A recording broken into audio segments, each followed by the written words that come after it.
Welcome to my YouTube channel Ramesh online. ఏపీలో ఉద్యోగులకు మరియు పెన్షన్లకు పెండింగ్ డిఏ డిఆర్ అరియర్స్ ఎప్పుడు చెల్లించవచ్చంటే ELs, PRC, DA arrears etcetera. ఆ వివరాలు ఏంటో ఒకసారి ఈ వీడియోలో చూసేద్దాం. చూసే ముందుగా ఫ్రెండ్స్ ఎవరైనా ఫస్ట్ టైం మన ఛానల్ని విజిట్ చేసినట్లయితే తప్పకుండా సబ్స్క్రైబ్ చేసుకోండి. అదేవిధంగా వీడియో మీకు నచ్చినట్లయితే ఒక లైక్ చేయండి.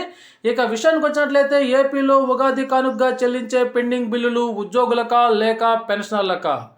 ఏపీ ఉద్యోగులు మరియు పెన్షన్లకు 2024 జనవరి నుంచి పదవి విరమణ చేసిన వారి బకాయిల చెల్లింపు కొరకు 6,200 కోట్ల రూపాయలను విడుదల చేస్తూ ఏపీ ప్రభుత్వం అయితే ఒక ప్రకటన విడుదల చేసింది. గతంలో 2024 జనవరి 11వ తారీఖున కొంత మేరకు చెల్లించారు. ఇప్పుడు ఈ మొత్తంతో వారి గ్రాట్యుటీ, ప్రావిడెంట్ ఫండ్, జిఎస్ మరియు ఆఫ్ పే లీవ్లు చెల్లిస్తారు. అలాగే ఉద్యోగులకు సంబంధించి పెండింగ్ బకాయిలను కూడా చెల్లిస్తారు సుమారుగా. దీంతో పదవి విరమణ చేసిన మరియు ఉద్యోగుల బకాయిలు పూర్తి కావచ్చు. అయితే ఈ బకాయిలు పెన్షన్ల యొక్క పెండింగ్ డిఆర్ అరియర్స్ మరియు పిఆర్సీకి సంబంధించిన అరియర్స్ అయితే ఉండకపోవచ్చు. అంటే పెన్షన్లకు సంబంధించిన ఏ రకమైన బకాయి చెల్లింపులు ఉండకపోవచ్చు. ఇప్పుడు సుమారుగా పదవి విరమణ చేసిన వారు బకాయిలు పూర్తి కావచ్చు.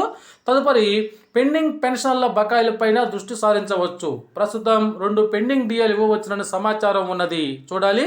ఏమైనా ప్రస్తుత పరిస్థితుల్లో ఈ మొత్తం విడుదల చేయటం శుభపరిణామంగా చెప్పుకోవచ్చు. అయితే ఈ విధమైనటువంటి జీపీఎఫ్, సిపిఎస్, ఏపీజెల్ఐ చెల్లింపులు పూర్తయిన తర్వాతనే ఉద్యోగులకు సంబంధించిన డిఏ అరియర్స్, పెన్షన్ల డిఆర్ అరియర్స్, పెన్షన్ల పిఆర్సీ అరియర్స్ చెల్లించడానికైతే అవకాశం ఉన్నట్లు తెలుస్తోంది.